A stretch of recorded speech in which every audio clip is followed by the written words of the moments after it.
नमस्कार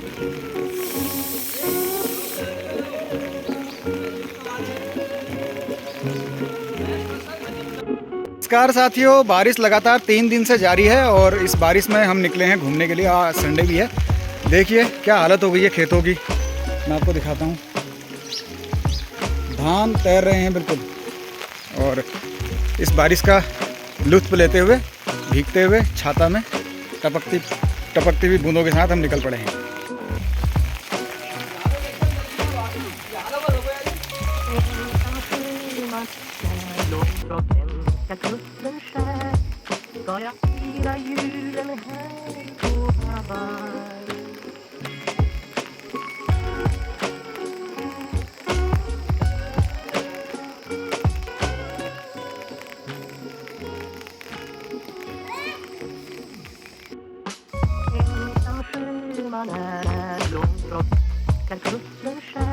कल 2-3 दिन की जो बारिश है उससे आप ये देख सकते हैं किसानों का जो ये पराल है इसकी ये स्थिति बनी हुई है। और ये धान की जो इनमें गठरियाँ बना रखी है, इनकी स्थिति देखो, पिछले 3 दिनों से भीग रहे हैं बारिश में और लगातार कंटिन्यू बारिश चल रही है।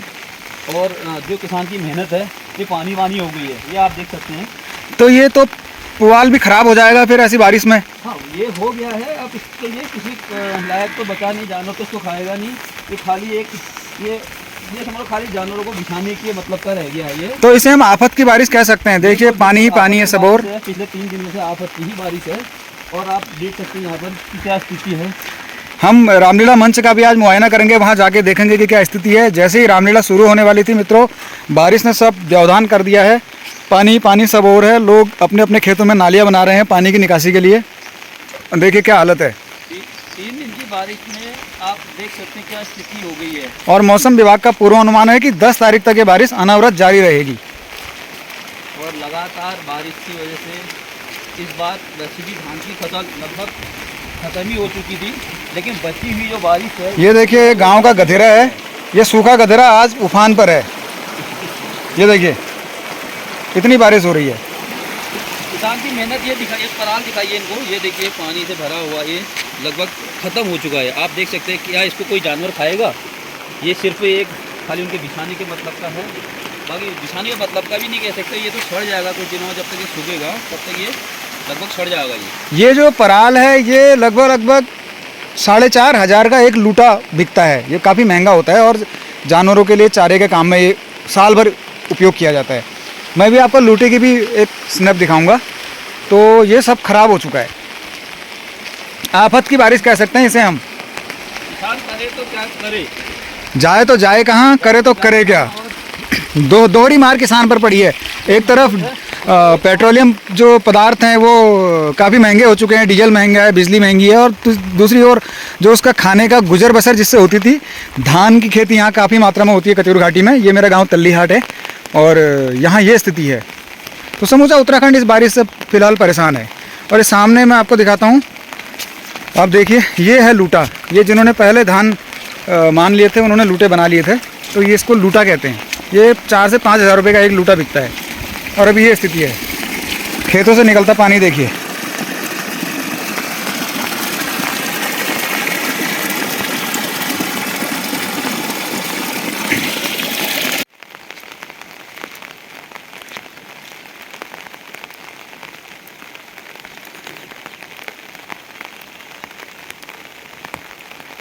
साल भर किसान मेहनत करता है और अंत में अगर ऐसा परिणाम उसके सामने आता है तो वो कुदरत को कौन क्या कर सकता है।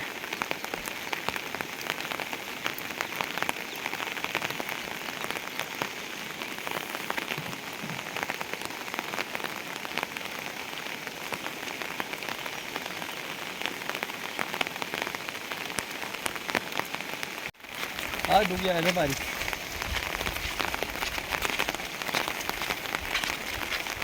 नदी का जलस्तर भी, गोमती नदी का जलस्तर भी कुछ बढ़ा हुआ सा आज लग रहा है। काफ़ी बड़ा हुआ है।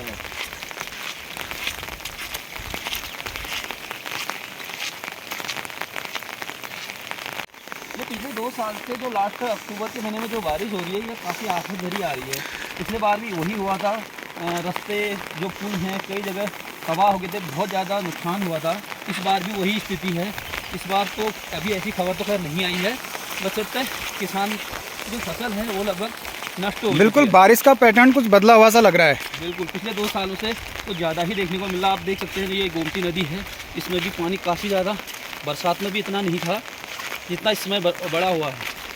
3 दिन से लगातार बारिश हो रही है। ये पूरे उत्तराखंड में ये बारिश का पैटर्न बदल गया है 2-3 साल का। अगर हम देखें अभी जो धान मनाई का सीज़न होता है, फसल को समेटने का सीज़न होता है, इस सीज़न में तो कम से कम बारिश की उम्मीद नहीं रहती है। छिटपुट बारिश होती है, पर लगातार ये 3 दिन तक 4 दिन तक ये जो बारिश का पैटर्न है, जिसको हम पहले से 7 दिन तक होने वाली बारिश को सतझड़ कहा जाता था, ये लगभग कुछ उसी तरह का पैटर्न दिखाई दे रहा है।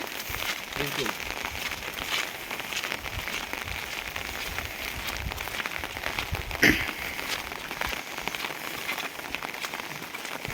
ये आंधा है हमारे, ये भी आ रहे हैं, ये भी किसान हैं। ये लोगों ने अपने अपने धान की ढेरियों को, धान के ढेर को ढककर बड़े जतन से रखने की कोशिश भी की है, लेकिन ये कोशिश भी कितना काम आ पाएगी। ऊपर तो बच जाएगा, लेकिन नीचे जो पानी के जो तालाब बने हुए हैं वो लगभग इसको इतना खत्म ही कर देगा। ये ऊपर तो ये बचा लेंगे, लेकिन नीचे जो गठरी है वो लगभग नीचे खत्म ही हो जाएगी।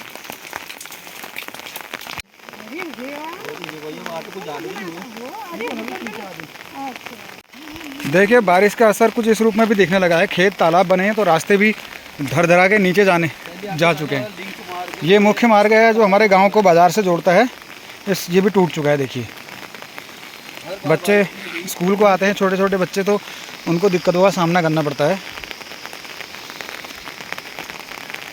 एक ज़माना था जब यहाँ पर 1 दर्जन से ज़्यादा किस्म की बासमती हुआ करती थी। तो ये जो कतूर घाटी है इसको बाउल ऑफ राइस भी कहा जाता था।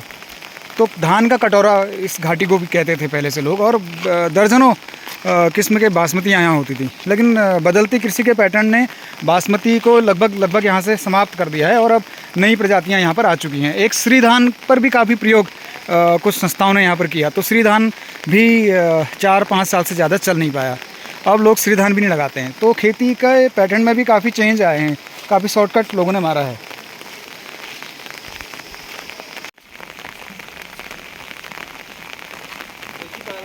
हमारी रामलीला कमेटी का मंच, पानी पानी हो रखा है पूरे खेतों में, खेत बन चुके हैं तालाब, और आज भी मौसम का रुख बड़ा ख़राब है। चलिए मैं आपको ले चलता हूँ रामलीला के मंच पर।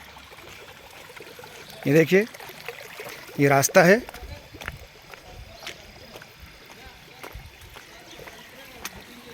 ये देखिए ये रास्ता है।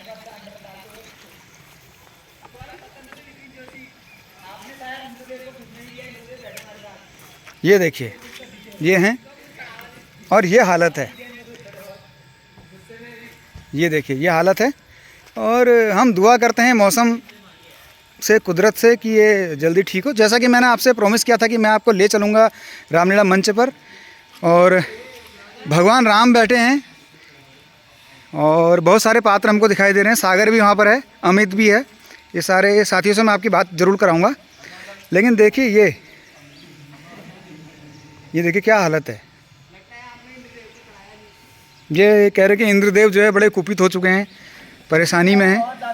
लक्ष्मण भी वहाँ दिखाई दे रहे हैं, और वहाँ पर हमको दिखाई दे रहे हैं भाई साहब भी दिखाई दे रहे हैं। गोलू राम वहाँ पर हैं, राम के पात्र हैं गोलू।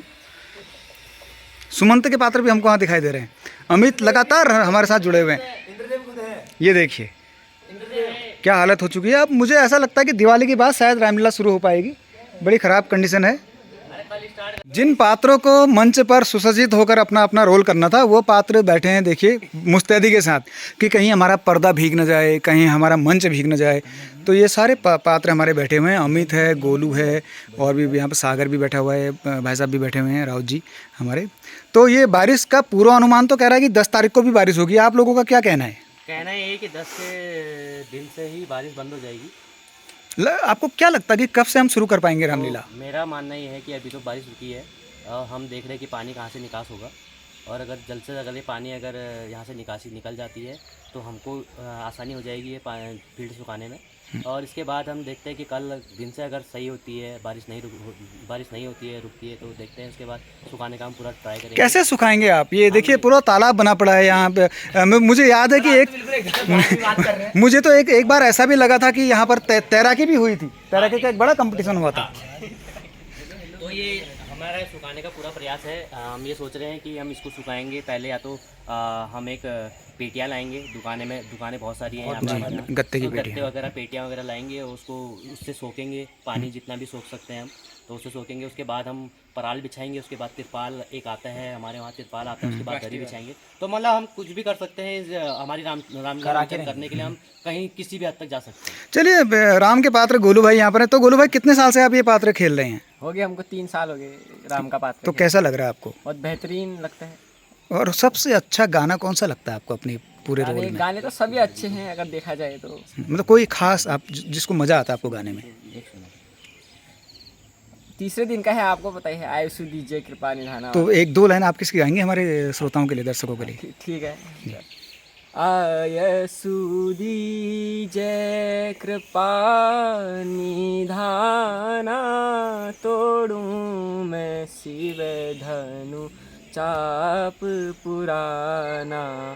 आयुषु दीजिए सब देखे कौतुक नर और नारी, सब देखे कौतुक नर और नारी। तोड़ूं धनु से नहीं लाऊं मैं वारी, सब देखे कौतुक नर और नारी। तोड़ूं धनु से नहीं लाऊं मैं वारी, सभा माध्य प्रणय रोपूं पुकारी। सभा मध्य प्रणय रोपूं पुकारी, खंड खंड कर मही में डारी। धन्यवाद। बहुत बढ़िया गोलू भाई, आपने तो हमको आज एहसास करा दिया। आज ही का दिन होना था, ये वाला जो रोल था आज ही का दिन होना था। और मैं भी अपने रोल के लिए पूरी तैयारियों में था, लेकिन कुदरत से कौन जीत पाया है। हम जल्दी ही शुरू कर पाएंगे मंचन, मुझे ऐसा लगता है। लक्ष्मण के पात्र भी यहाँ पर हैं। इनकी उग्रता, इनका क्रोध, और जो इनका क्रोध था और इनका क्रोध है, इंद्रदेव भी सामने हैं। तो ये मिला जुला पूरा असर है। बहुत सारी चीज़ें हैं हमारी परंपरा में, हमारे रामलीला मंचन में। मैं लगभग 20 साल से जुड़ा हूँ इस पूरे मंचन से। और ये वही खेत है जहाँ मैंने बचपन से शुरुआत की थी। शत्रुघ्न के पाठ से मैंने शुरुआत की थी और आज मैं 2-3 रोल में भी खेल रहा हूँ। तो हमारे सारे साथी यहाँ बैठे हुए हैं, ये वॉलंटियर हैं। ये चाहते हैं तो होता है, ये नहीं चाहते हैं तो नहीं होता है, जैसा जज्बा इनके अंदर भी है। बट ये सब चाहते हैं और डटे पड़े हैं। इतनी बारिश में भी ये सब लोग यहाँ पर हैं, पर्दा सेव कर रहे हैं। इन तख्तों को बचाने की जुगत में लगे पड़े हैं। तख्ते अगर भीग जाएंगे तो चीड़ की लकड़ी या ख़राब भी हो सकते हैं। तो सब अपने अपने स्तर से हमारे जो कार्यकर्ता हैं, हमारे वॉलंटियर साथी हैं, सब मदद कर रहे हैं। तो दुआ करते हैं। प्रभु श्री रामचंद्र जी ने एक अच्छी सी चौपाई हमको सुनाई। उन्होंने आज्ञा ली अपने गुरु से कि आज्ञा दीजिए तो मैं कर दूं शिव जी के इस धनुष का जो है खंड खंड। तो ये भी है। और उम्मीद करते हैं कि अगले 4-5 या 5-7 दिन में शुरू हो पाएगी हमारी ये रामलीला मंचन। तो मिलते हैं। और जिस दिन शुरू होगा मंचन, मैं पहले सीन के साथ आपको लगातार 10 दिन का मंचन अपने इस चैनल के माध्यम से दिखाऊंगा। तो प्रेम बरसाते रहिए, प्यार बरसाते रहिए और साथ दीजिए हम सभी साथियों का। धन्यवाद।